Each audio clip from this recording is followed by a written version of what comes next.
Middle east से अलग Europe पर भी जंग के बादल मंडरा रहे हैं। यहां किसी भी वक्त यूक्रेन युद्ध नेटो की जंग में बदल सकता है।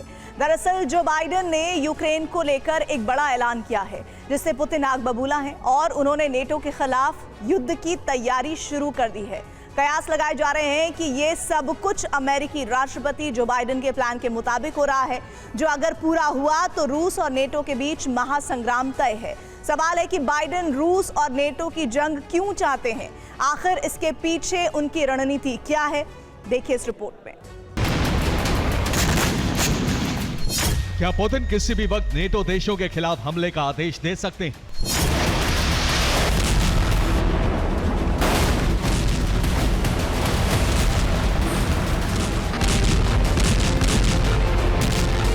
क्या किसी भी वक्त यूक्रेन युद्ध की आग यूरोप को भस्म कर सकती है?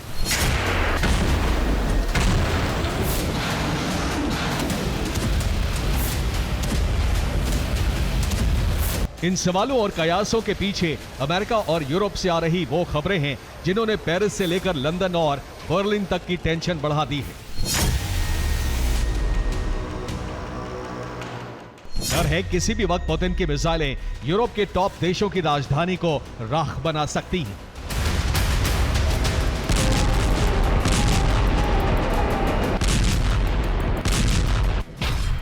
रूस यूक्रेन युद्ध से आ रही पहली ब्रेकिंग खबर है। अमेरिका ने रूस की जब्त संपत्ति यूक्रेन को देने का ऐलान किया है। वहीं दूसरी बड़ी खबर है कि पुतिन ने ऑरेश्निक मिसाइलों को आधुनिक बनाने और जखीरा बढ़ाने के आदेश दिए हैं।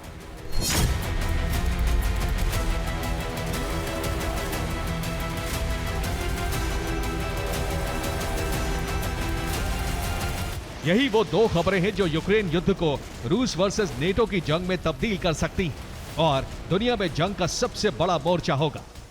दरअसल पहले अमेरिका ने यूक्रेन को लॉन्ग रेंज मिसाइलें दी, उसके बाद अमेरिका और नेटो देशों की मिसाइलों से रूस पर हमले की हरी झंडी दी गई, लेकिन इसके बाद अब रूसी संपत्तियों को यूक्रेन को देने का फैसला किया गया है। कुछ एक्सपर्ट्स की माने तो बाइडेन पुतिन को उकसा रहे हैं ताकि रूस नेटो पर हमला करे और नेटो को रूस पर पलटवार करने का मौका मिल सके।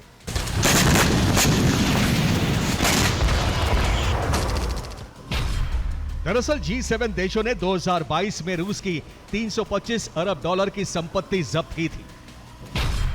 इससे हर साल G7 देशों को तकरीबन 3 अरब डॉलर का ब्याज मिलता है। अब इसी पैसे को अमेरिका ने यूक्रेन को देने का फैसला किया है ताकि यूक्रेन इससे अस्पताल और आधारभूत ढांचे को विकसित कर सके। फिलहाल अमेरिका ने यूक्रेन को 20 अरब डॉलर का फंड दिया है, जिसे आने वाले सालों में बढ़ाया जाएगा।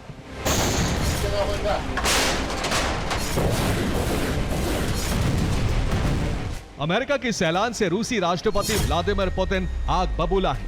उन्होंने प्रेस ब्रीफिंग के दौरान अपनी सबसे आधुनिक ऑरेश्निक मिसाइलों के जखीरे को बढ़ाने का आदेश दिया है।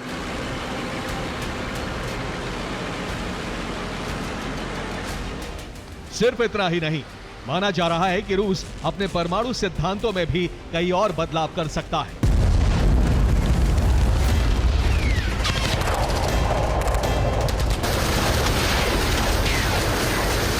माना जा रहा है कि अमेरिका और G7 देशों के इस कदम के बाद रूसी राष्ट्रपति नेटो देशों के खिलाफ बड़े युद्ध की तैयारी में है। ऑरेश्निक को लेकर उनका आदेश इसी का हिस्सा माना जा रहा है।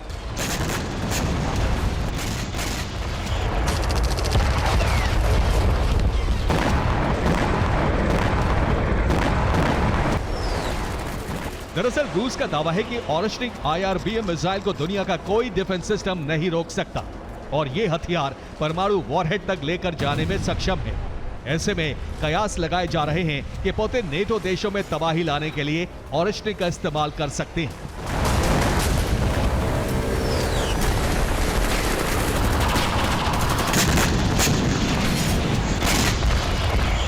ऑरेश्निक की ताकत से दुनिया वाकिफ है। पुतिन की धमकियों और उनकी विध्वंसक मिसाइल पर लगाम लगाने के लिए अमेरिका नया कवच तैयार कर रहा है।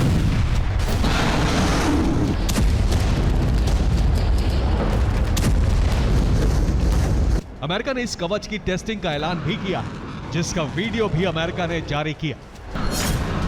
इस वीडियो में गुआम से एक मिसाइल लॉन्च होती है जो सीधा एक बैलिस्टिक मिसाइल से जाकर टकराती है।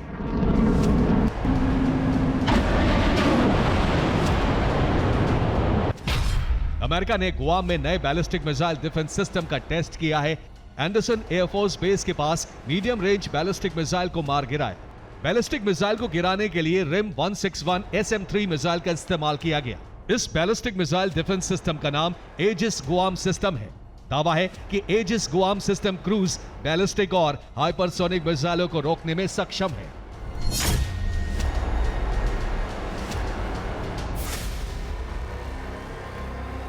अमेरिकी रिपोर्ट्स की माने तो कुछ दिनों में इस नए डिफेंस सिस्टम की फाइनल टेस्टिंग होनी है। इसके बाद इसे अमेरिकी सेना को सौंप दिया जाएगा।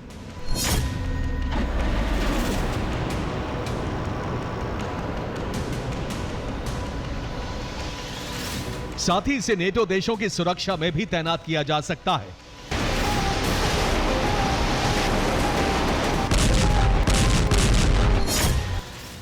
एक तरफ अमेरिका अपने मित्र देशों की सुरक्षा पुख्ता करने पर काम कर रहा है, तो वहीं रूस ने अपने मित्र देश बेलारूस में परमाणु तबाही के नए हथियार तैनात कर दिए हैं।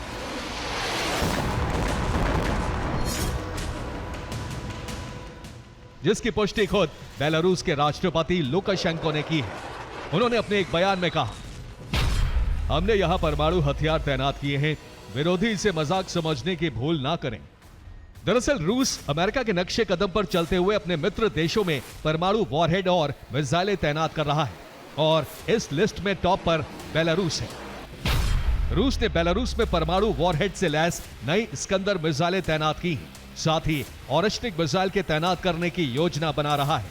पुतिन सिर्फ बेलारूस ही नहीं बल्कि सभी CSTO देशों के साथ मिलकर नई रणनीति पर काम कर रहे हैं। इसे लेकर हाल ही में उन्होंने CSTO देशों के साथ बैठक की। मीटिंग में पुतिन ने कहा, कुछ देश जैविक प्रयोगशालाओं पर काम कर रहे हैं। इसमें कोई संदेह नहीं कि इन प्रयोगशालाओं में क्या हो रहा है। हमें इस खतरे से निपटने के लिए काम करना होगा। पुतिन के इस कदम को नेटो के खिलाफ एक नया संगठन खड़ा करने की कोशिश से जोड़कर देखा जा रहा है, जो दुनिया में जंग का सबसे बड़ा मोर्चा खोल सकता है। Bureau report, TV9 Bharatvarsh.